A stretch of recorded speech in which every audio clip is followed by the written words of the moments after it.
Ladies and gentlemen, welcome back to another episode of Unbettable. I'm Mondo here with Holmes, Gare, fresh off the divisional round. We got four big games to talk about today. We got some NBA plays.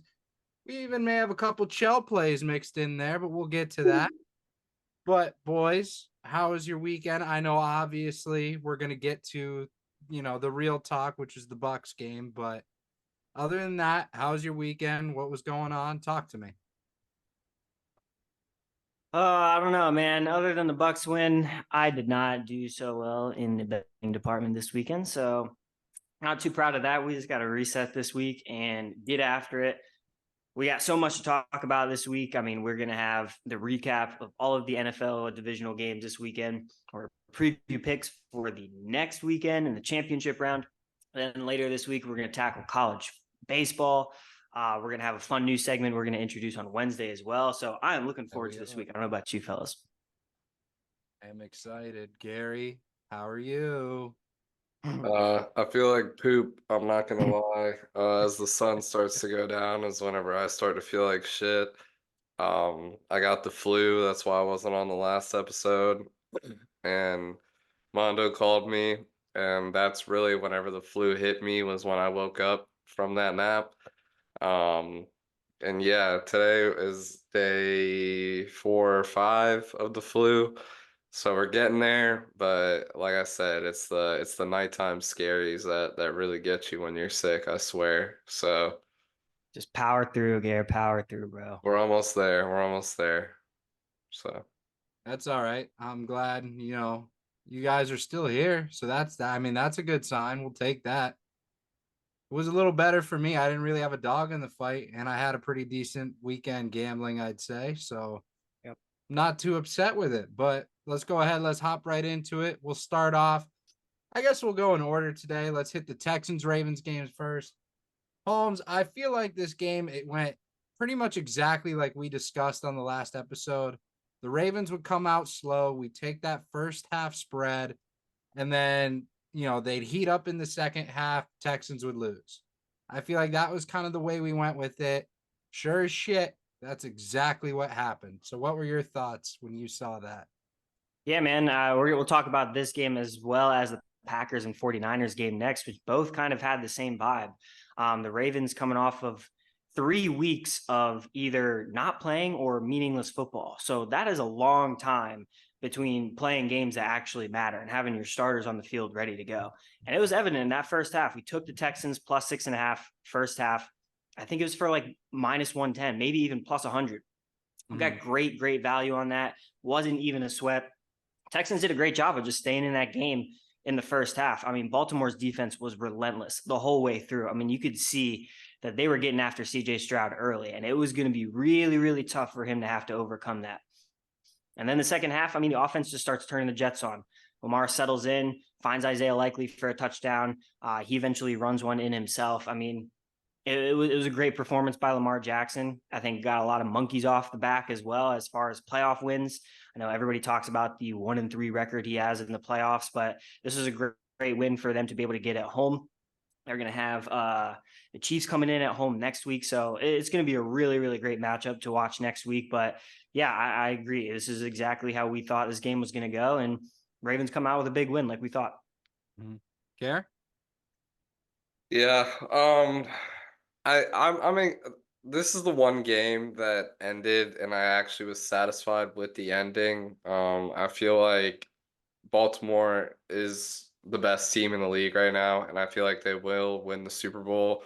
I feel bad for CJ Stroud. Obviously, he played with a lot of heart, and it sucks to see him go out like that. But this is his first year, and he made it to the second round of the playoffs.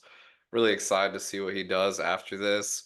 But Lamar is just a really fun player to watch. I mean, the Ravens overall are just a really fun team to watch. They make a lot of explosive plays and they're very shifty, and you never really know what they're about to do. So that makes it exciting compared to these other teams that are really just like a stock football team that do everything you would think a football team would do. So I'm happy with the outcome.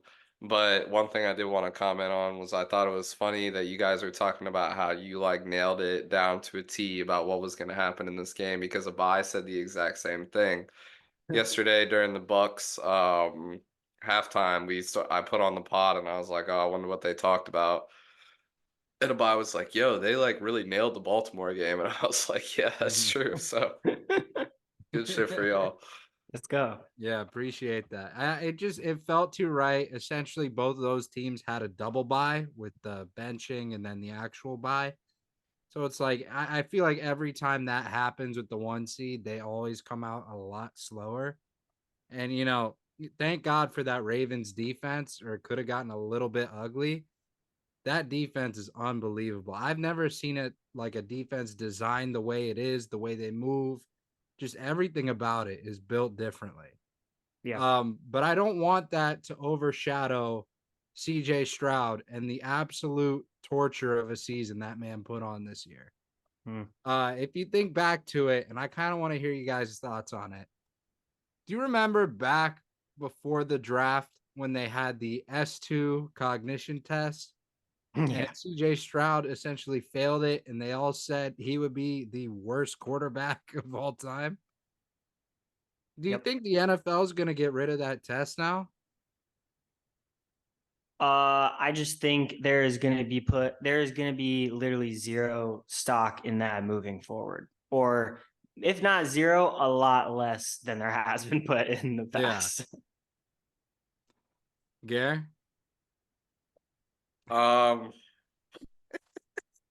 Sorry, I'm dealing with Come on, bullshit. buddy. Lock it in. It's 45 minutes. Just lock it in. It's fucking bullshit ass rush. Yeah. No, I mean, I feel like they should still have it just because it's kind of funny to make like comparisons to players' IQ versus how they actually play. Like one thing that made me think of this today was like I was watching a TikTok and it was talking about like the voice acting from NBA 2K15 and I can't remember who it was talking, but it was like and then you think about these guys who like get millions of dollars to play ball. Like I think it's kind of funny, but just a funny comparison there. Thanks, Crazy. Gare. You could go back to your phone for a few. My brain hurts, dude.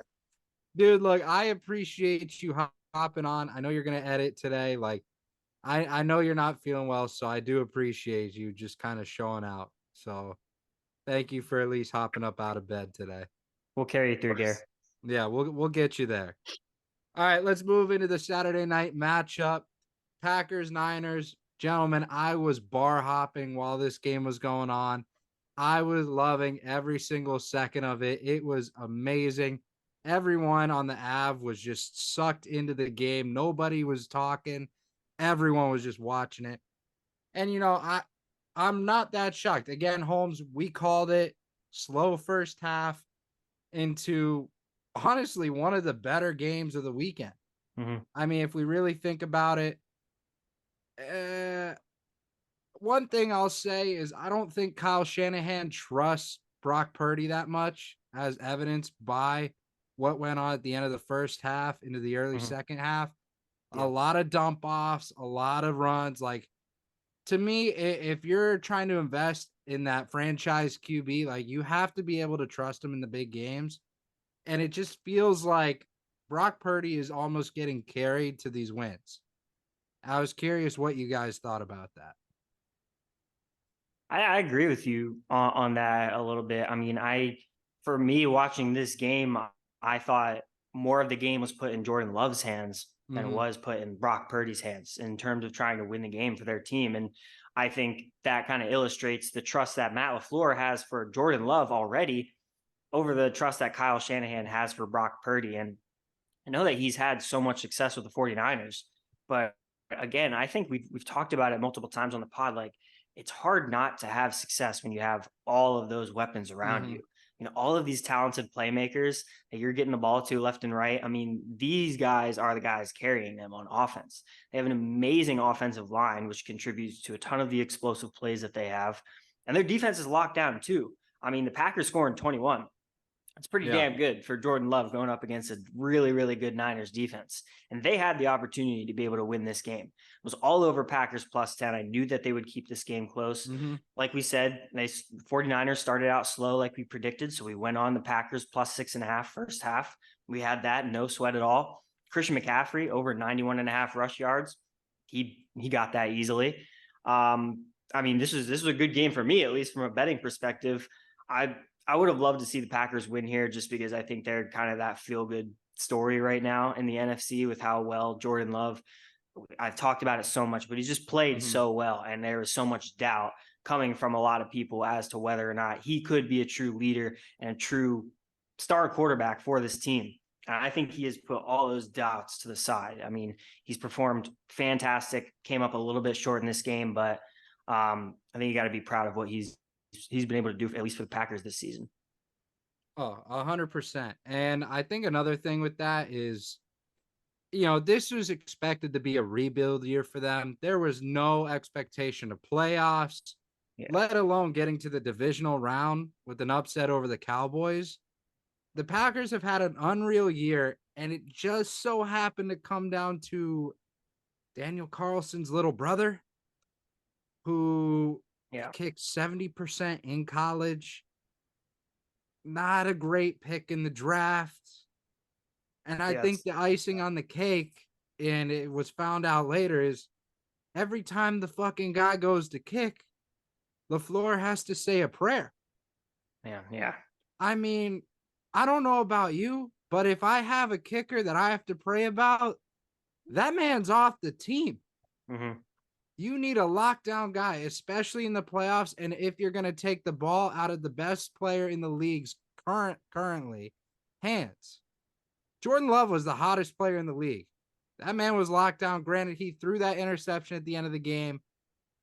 But, I mean, that you can't have it come down to an inaccurate kicker. Gary, we haven't talked to you much about this game, so I'm curious, what were your thoughts when that happened? This game pissed me off like no other. I hammered Packers plus 10 twice because my brain was not working. So I'm glad that hit. I also hit the Packers plus 6.5 for the first half, which I'm glad I did that. But then I got greedy and I took Packers money line and I bet it twice. I bet it once before the game started and then I live bet it about 3/4 of the way through the game. And I was like, this shit is gonna hit and it's gonna hit big and it's gonna feel nice. And then we throw a Hail Mary into the sky and we're just like, oh, let's let it fly. And bang, game over. I'm just like, bro, like you have one job. You just had to go down the field. You had to get there and let's just get a shot at a kick and let's tie it up. But no. And like honestly, dude, I'm so tired of the Brock Purdy hype. Like I think it's officially time that it dies like here. Like yes, he is a good quarterback, but I also think the reason that he's not trusted like a lot of other starting quarterbacks is because of where he started. He started off as a backup. So it's not like originally he was put into the game with 100% faith and was like, okay, this guy's going to carry us to a Super Bowl. No, he was thrown in because the starter was injured. Even though he's been starting all year, he is still a new guy. This is what, his second year in the NFL. Like, he's not, I wouldn't say he's a prodigy. Like, I don't think he's horrible and I don't think he's mid. I think he's good. But like, I don't think that like he's just like this. Let's put it this way. I'm not going to put him in the same tier as like a Lamar Super Bowl contender. You know what I'm saying? Like Brock Purdy doesn't belong there. Like he's definitely a couple tiers below that. So I can understand where the lack of trust lies. But yeah, I mean, Packers really just shot himself in the foot in the last minute of that game. I don't really know what they were thinking with that. Like that's where I think the script comes into play. And that's also like another thing that I've been seeing a lot of shit on Twitter about this fucking logo conspiracy theory bullshit. And It's possible. It's possible. I don't know. So we'll see. Yeah. I mean, back to your point on Brock Purdy, I think that it comes down to the media, right? The narrative, and they kept showing it on the broadcast for the game, was every other quarterback in this divisional round is a first-round pick. Brock Purdy, obviously Mr. Irrelevant in the 2022 draft. But, as media members, you can't keep pushing this narrative that essentially babies this man forward into everyone thinking he's this fucking I don't know, child of God that just is here to crucify the NFL. Hmm. Like it's just so frustrating to watch. And I'll give him the benefit of the doubt. He has, great abilities. He can throw passes when he needs to, but 90% of the time it's dump off screens to receivers, slant routes, maybe an occasional Kittle out route, and then giving the ball to CMC. I mean, anyone can really do that. Obviously, we saw Trey Lance struggle, but at the same time, not all of them were healthy at that time either. It's also true. So it's just like I can't keep up with this narrative that Brock Purdy, the underdog story. He's here. He's gonna do this thing, and we're all gonna cheer for him because he's not a first round pick, and we're gonna support that, and we're gonna ride it until it's blue in the face. I just can't fucking do it anymore. I really can't. Like that's something that's just driving me nuts now. Yeah. I mean, I feel like that's a narrative with a lot of things in life, not even with Brock Purdy. Like everybody loves a good underdog story, and I just think it's about time that the media realizes that they've milked it for all it's worth and that it's over. Mhm. Like especially if they lose this next round, like I feel like, which they won't according to the script, but you know, it's annoying as fuck, dude. Yeah. Yeah, I just kind of wanted to get that out of the way. I just get really sick of the Brock Purdy hype. Like I said, I don't hate the guy. I think he can do really well, but he hasn't proven to me that he is this elite level quarterback. And I want him to prove it. And if he does that, he does that, and I'll shut my mouth. But until then, like lay off this fucking narrative, dude. It is so exhausting. Bro, I'm not like random tidbit about the Niners. Did you see that Lay's commercial Which one? where what's his name? Used to play for the Seahawks. Richard, no, not Richard Sherman. Was it Richard? Marshawn? Where he opens the bag and the 49ers confetti came out. Did you see that? No. Hmm. It was I'll have to. probably Richard Sherman, though. He played for the Niners. Yeah, no, yeah. You gotta look it up, bro. It just adds to the theory. What? Well, just tell me. No, Just say- I mean that is the theory that the Niners are going to go to the Super Bowl. Like I'm taking the Niners in this next round. Like that's a given. But in the commercial, I guess it was supposed to be a Super Bowl commercial, but then it got released last weekend. And in the commercial, he opens up a bag of Lay's, and out of the Lay's comes red and gold confetti. Coincidence? I think not. Thank you, sir. All right, boys. I know you don't want to really talk about it, or maybe you have a rant or something prepared. Let me go through my piece, and then I will turn it over to you guys for the entirety. Does that work? Yep. Sure. Okay. So I watched this game at Twin Peaks. We were all drinking, having fun.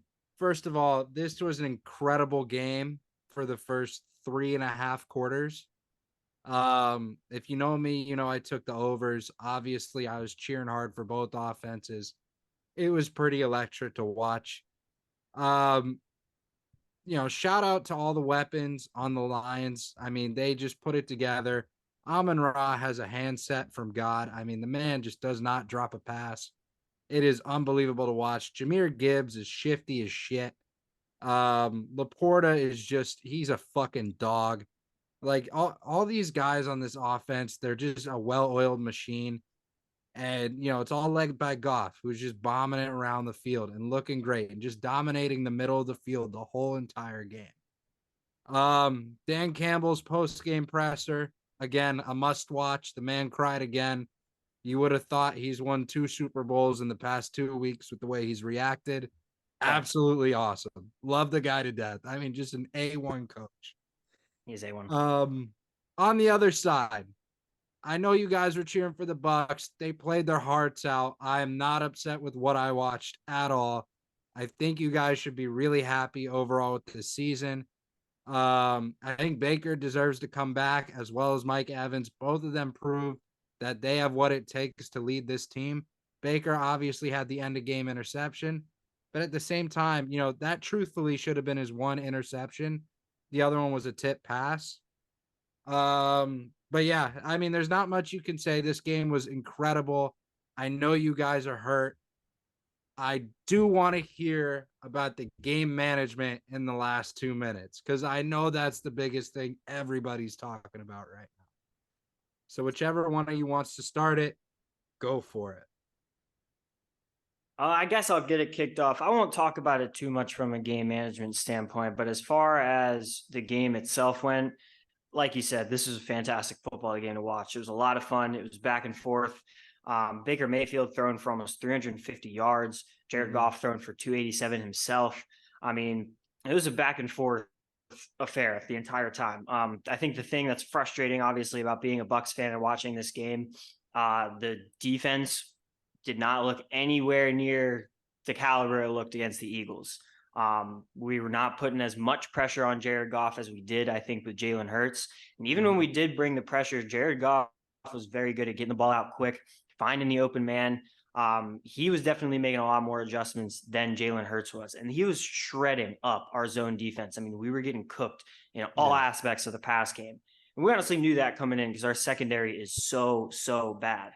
But like you said, I don't think I can be really disappointed at this point with how the season ended. I mean, making it into the playoffs, winning the division, being able to win a playoff game. It's a lot more than a lot of people expected from the Bucs this year. And I'll be honest, it's a lot more than I expected as well.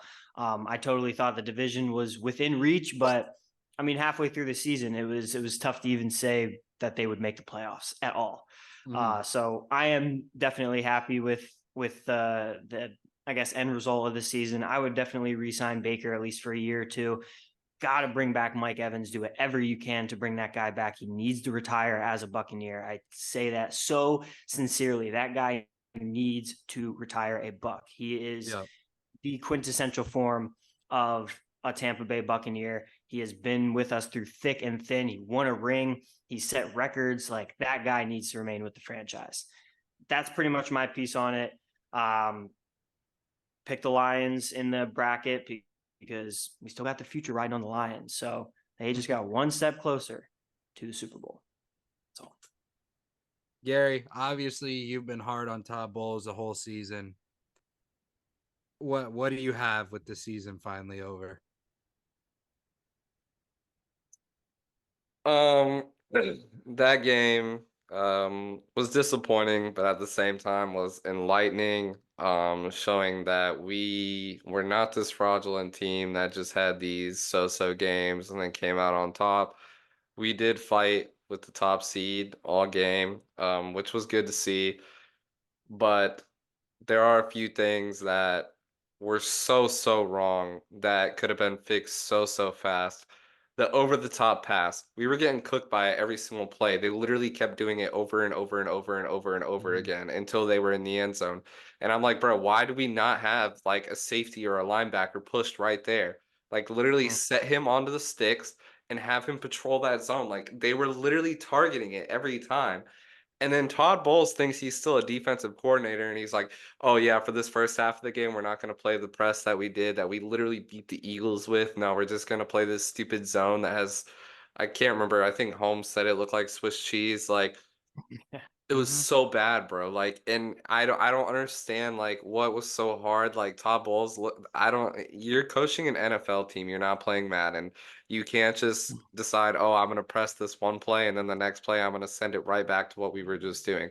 Like, I don't understand that at all. And then like when you are doing the press, like it's just like Vita Vea has to carry it every single time. And like the announcers know that, bro, and they're just like, "Oh, Vita Vea, here he comes again." Like, "Oh, they're scared to run the ball because Vita Vea, Vita Vea." Like, you should have more than one defense, like more than one defensive threat up front that gets some sort of recognition. Like, I don't really understand like the idea behind that. Like, just because you have this big motherfucker up the middle doesn't mean he's gonna be able to stop literally everything. And like, it all came down to the defense, which is so annoying because that's kind of what it came down to versus the Eagles. They were just on top of their shit. And this week they just had like an off week. I do think Baker should come back. I think that he really turned it up in the second half of the season. And I feel like he now knows what he has to do to win with the team, which is good to see. Um, But dude, Todd, I took it to Twitter. I said, "Fuck you, Todd Bowles. You're a waste of space." That's straight up what I said.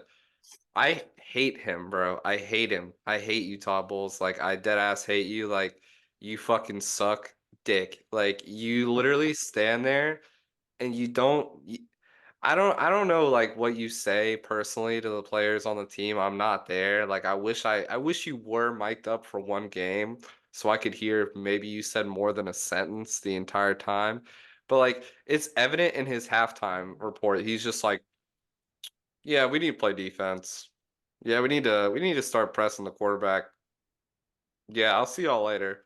Like fuck you, dude. Like, fuck you, straight up. Like, I just don't think he has the fire to lead that team, and I think he needs to be gone, straight up. So obviously we know where Gary stands. Holmes, where do you stand here? I, I give at least Todd Bowles a little bit of credit for getting the team to the playoffs and getting them a playoff win, but I don't want to give him too much credit because I don't really think he had the biggest hand in that. I think he has something to do with it. Obviously, as a head coach, I don't know what goes on behind closed doors there, but I'm kind of the same sentiment as Gary, just in terms of I don't think he should be the head coach. If he wants to be the defensive coordinator, great. That's what he's good at. It's what he knows how to do. It's what he specializes in. I mean, he's just not the type of guy that's built for being a head coach. I've talked about it. He's not a leader in my eyes. He's not vocal. He's not a guy that can go. He is not Dan Campbell. That guy doesn't go into a locker room and galvanize a group of men. Dan Campbell does that. That's a head coach in the NFL.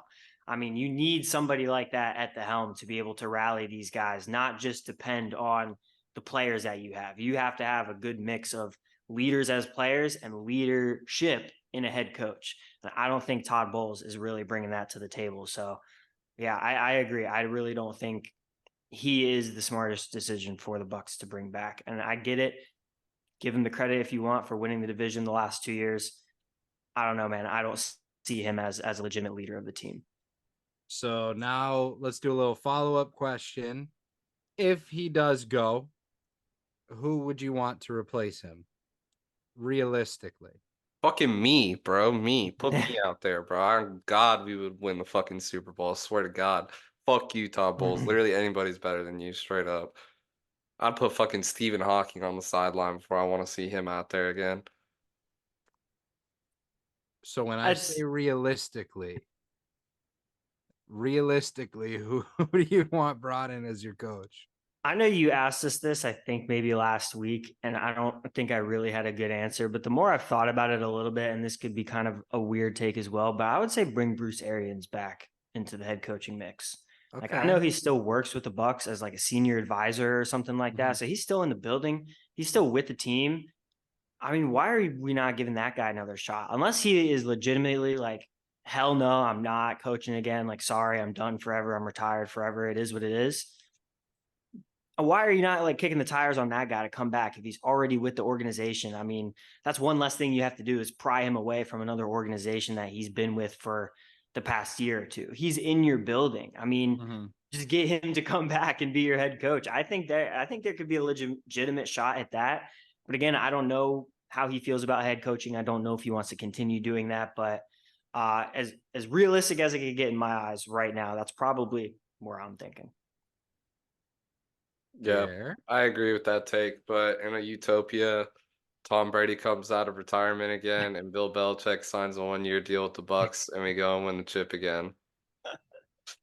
That is in a utopia for sure. Okay. All right, let's move on before I just end this podcast. um I know everyone on the planet is waiting for me to talk about this game. Obviously, I went off on Twitter. I told you boys I had notes, and god damn it, do I have notes. Bills Chiefs, obviously, everyone on the planet was watching this. Chiefs took the dub 27-24. Just absolutely heartbreakingly brutal way to lose on a wide right kick like that. But boy, I fucking loved it. I'll tell you what, I loved every second of that shit. I hope this served as a reality check for you fucking Bills Mafia bitches. You guys are such pussies, always bitching to the refs, bitching about the climate. Everything you guys do, every time you lose, you bitch. And it is so nice to watch you get smoked once again by the Patrick Mahomes led Chiefs.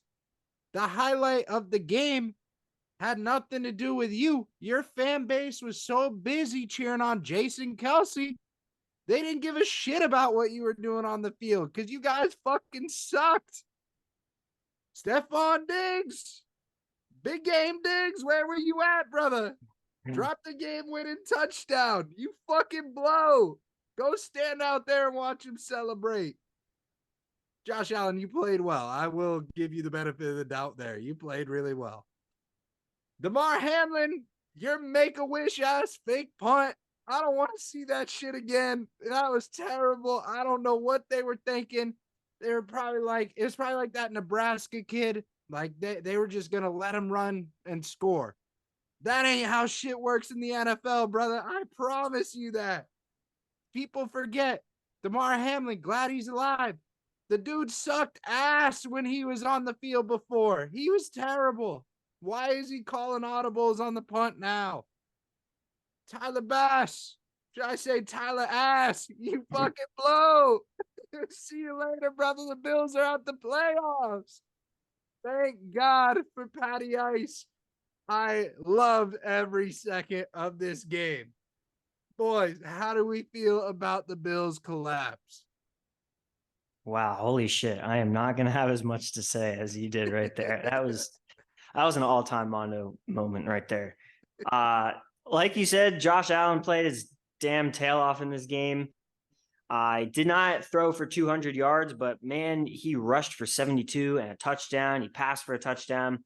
I mean, I think he did almost everything he could. He was a little goofy there toward the end, throwing balls into the end zone and not just going for the first down, which is really what they needed in that situation. But the biggest thing you touched on, bro, big game Diggs, Stephon Diggs, 3 for 21 on 8 targets, man. Like, you cannot have your best offensive weapon give you a no-show in the playoffs and expect to come out and win that game. I mean, I get it. They were close, that field goal. They had a chance to tie it, this and that. But, dude, you could have put your team in such a better spot had you just had a better game on the offensive side of the ball. So that was, I think, just the biggest problem in terms of the Bills offense for the night. I was all over the Bills. Man, this day, the Bucks game and the Bills game was such a shitty day of betting for me. Bucks +6 L, Bucks money line L, Bills -2.5 L, Trey Palmer TD L, Josh Allen did not throw a pick. God, I couldn't get anything in this game or this day for that matter. The only thing I got was the over 45.5 in this game. God damn it, I'm just mad that I just lost all my bets on this game because I just fucking suck. Yeah. Nothing from the gear. I'm so tired. I'm not even. First of all, good for Jason Kelsey. I was happy to see him there, drunk off his ass, picking up kids, fucking Incredible. getting in there, dude. He literally seems like a cool ass motherfucker. Like he seems like he's a baller, bro. Like he's badass. His brother though could go fucking sit on a stump.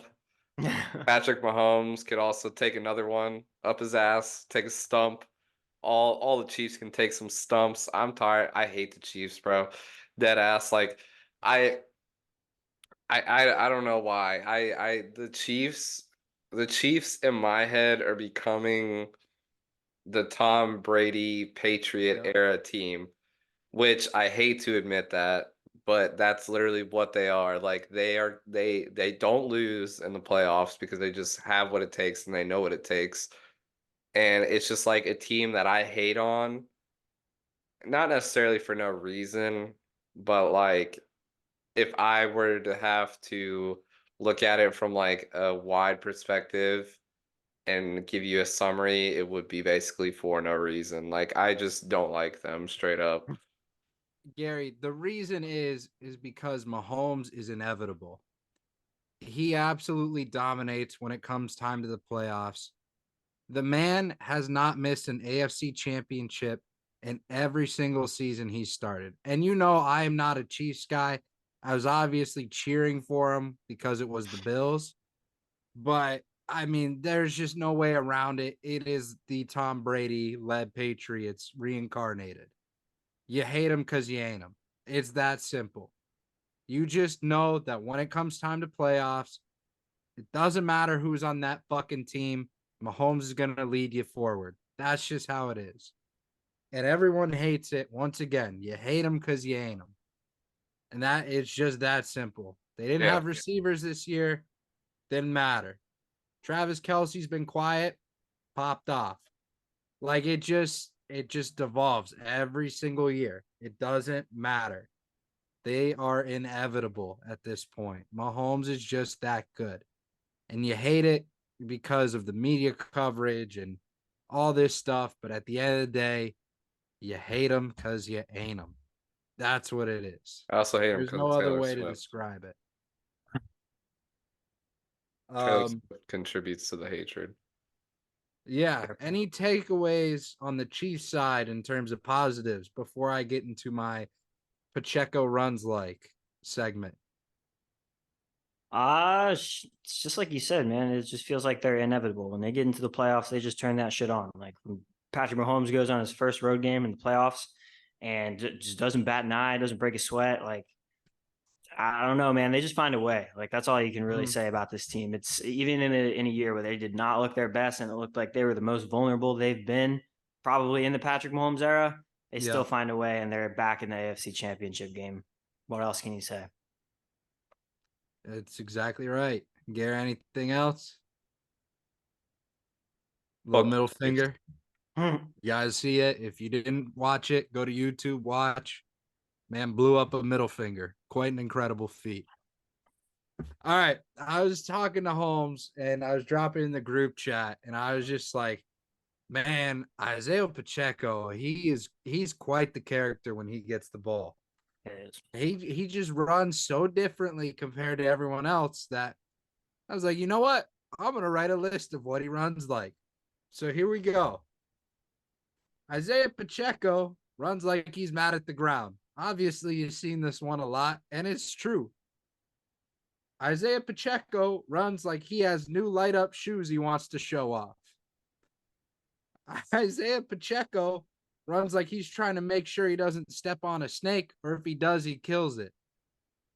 Isaiah Pacheco runs like a toddler trying on shoes at the store. Isaiah Pacheco runs like he caught the field hooking up with this girl. Isaiah Pacheco runs like Forrest Gump. Isaiah Pacheco runs like how Westbrook plays basketball. Oh my If God. you know, wow. you know. Wow. And then Isaiah Pacheco runs like he bites people. Wow. That was the short list I put together of how he runs. Wow. Wow. That's incredible. That's incredible. Clearly, I have too much time on my hands when I'm watching these games. I just Yeah. sit there and I just enjoy it. But on a real note, these were 4 absolutely incredible games this weekend. I mean, it was exactly how we thought it would go. Well, based on the bracket, exactly how I thought it would go. So let's recap the bracket, shall we? Holmes, Yeah, we should run it through pretty quick. Yeah, Holmes, you did what?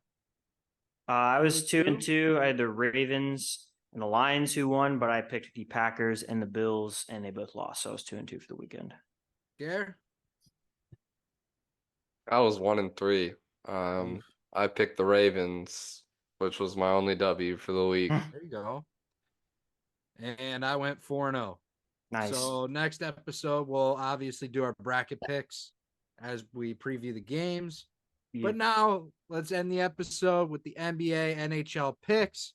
I'll go first really quickly. Speaking of quickly, Emmanuel quickly, over 10.5 rebounds plus assists.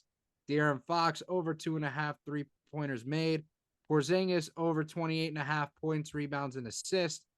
And breaking news, your boy has a Chell pick today. Yeah. Vegas plus 1.5 on the Devils.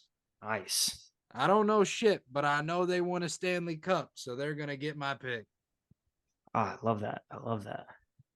I will say on your basketball picks, I love your basketball picks. However, Porzingis has been ruled out tonight. I was going to be on Porzingis's points tonight, but I saw he was ruled out a couple hours ago. Then remove that one. Yeah, so we will remove that one. All right, I will have a couple picks on the ice as well. Straight up, I'm going to take the Coyotes on the money line. They're plus 125 right now. I think this is great value. For a young team that's been really good at home, the Penguins are coming in. Penguins have been a little iffy this year, so I'm going to take the Coyotes on some good plus money value at home tonight. And then a little parlay. I'm going to take the Jets plus 1.5 and the Predators plus 1.5. Both of these teams have been playing really well.